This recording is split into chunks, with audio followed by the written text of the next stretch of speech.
and in that we'll be starting with chapter 1, that is The Lost Child, which is written by Mulkraj Anand.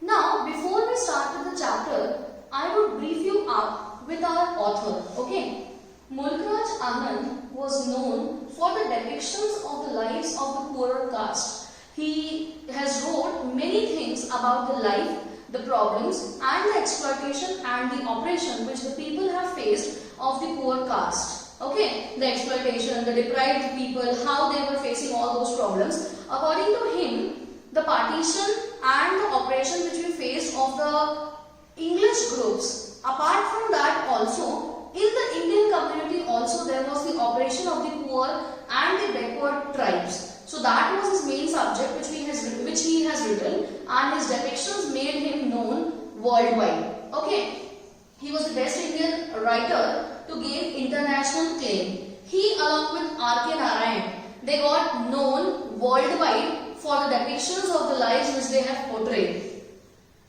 He was writing always, as I told you, he wrote insightful about the analysis, he did the analysis about the oppression and the exploitation which the people have faced.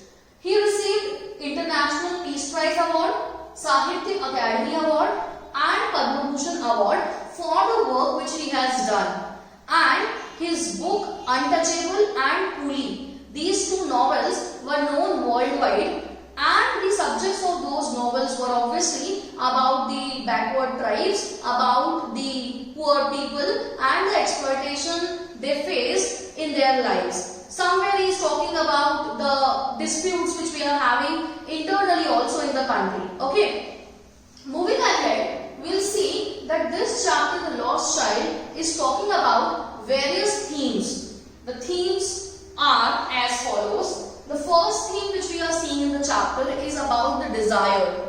Second is about the connection. Third, it's about materialism. And then it is about kindness. How this is there, that I'll explain you.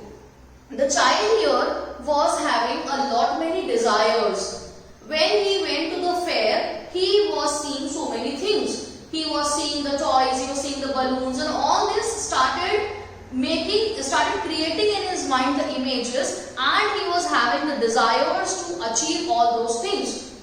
This is also a chapter which talks about the connection or the bond between a child and the parents. Also, there is a theme to value things once the things are lost. Like the child realizes the value of his parents only after he loses his parents in the fair.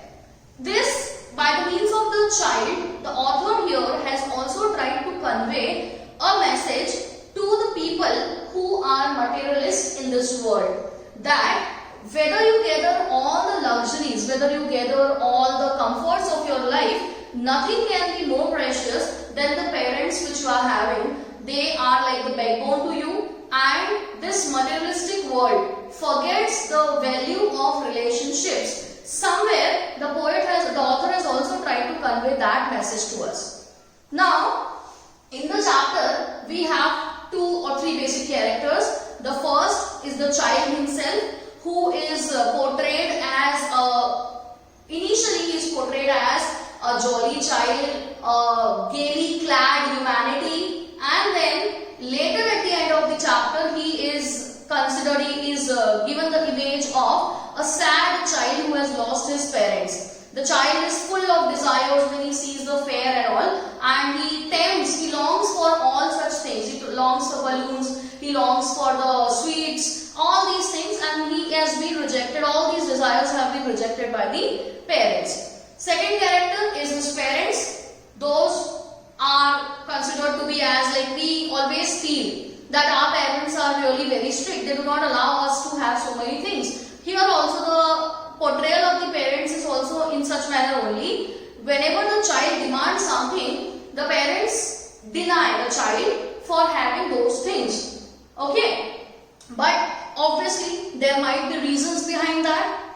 Maybe the parents were not that financially sound, or maybe the parents did not want to expend on unnecessary things, and they wanted maybe the child to learn the value of money and so they were denying for the things which they felt are not necessary for the child. Okay students, now when we talk about the story, as you can see here, I am talking about the child and these bubbles are his temptations. So we'll come to the story now.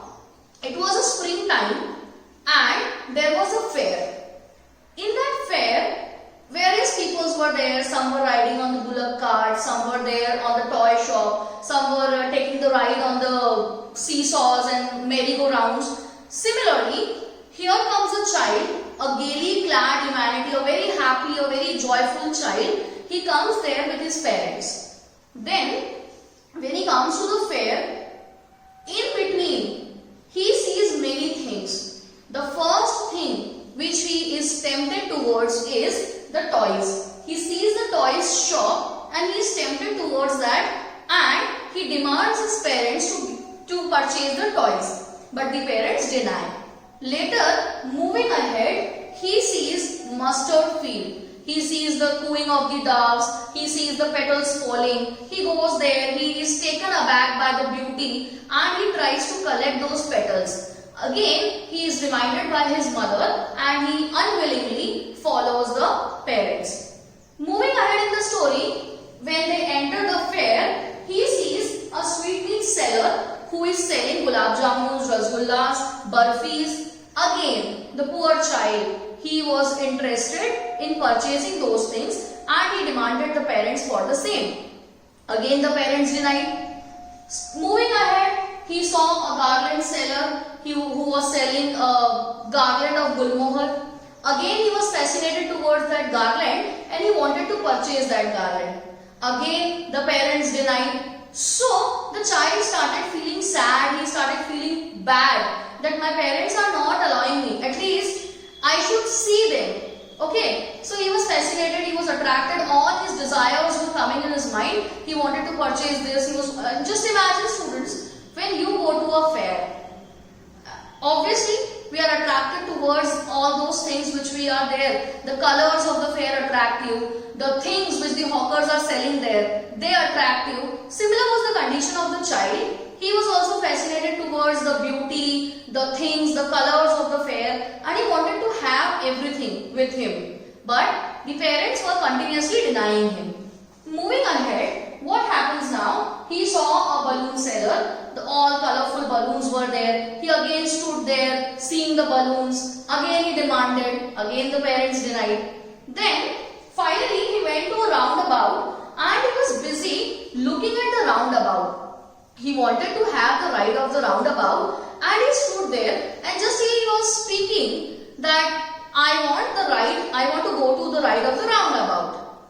As he spoke that, he was busy in his dreams, he was busy thinking about the roundabout, how happy I would be when I'll go on the ride and all. And suddenly, when he turned back, he saw that his father and mother were not there. The child was totally shattered. He was feeling lost in this entire fair. A deep cry rose from his dry throat and he was unable to speak anything. He just cried. His turban fell off, his clothes became dirty. He was just running from here and there, thither to there, and he was just searching for the parents. Just imagine students, the same condition. A child maybe of 5-6 years in the fair and lost the parents. Don't know where to go. The same was the condition of the child. He was unable to speak. That filled, the entire throat was filled with that pain. The tears were rolling out from his eyes. Okay, after that what happened? As he was crying and as he was roaming from here to there, a man came there and that man asked him the questions. Ki beta, from where are you? Where are your parents? Are you lost in the fair? But still the child kept on crying. He kept on crying. And then this man tried to console the child. This man took him to all those places which he was previously expecting or which he was previously demanding from the parents. This man took him to the sweetmeat seller. This man took him to the balloons. He told him that do you want to ride the roundabout? He asked him about the toys, the garland, but everything the child was constantly denying. He only was saying one sentence, and that was, I want my mother, I want my father. Only one thing which he needed was his mother and father. He was constantly crying, and only one thing he was demanding, that is, I need my father, I need my mother. To this man was unable to help him out because he was not knowing where the parents are. And we are left, students, with this confusion in the mind, with this ending only, that they are searching the parents.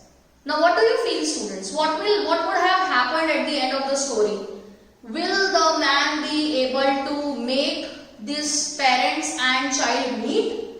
Or will the man take him along with him and they will search and maybe they will not get the parents?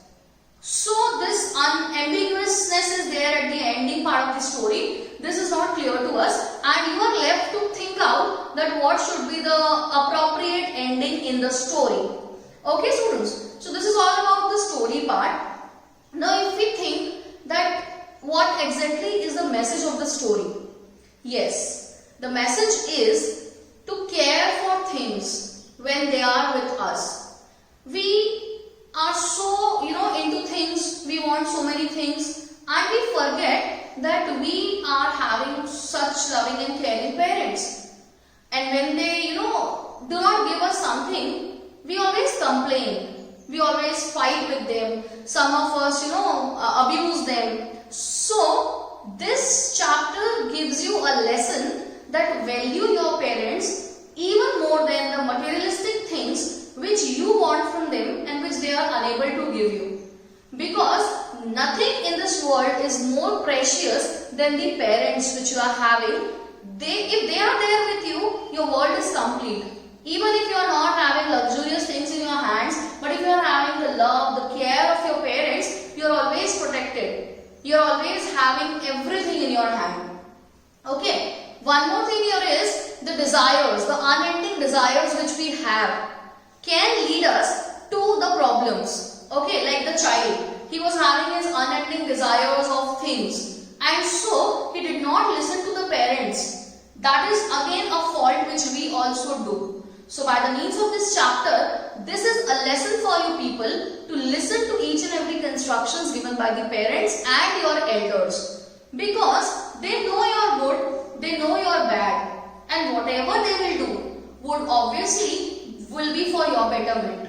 Fine, students? So I hope this part is clear. So behave like good children, obviously, and stay safe, stay happy. We'll meet in the next class. Good day.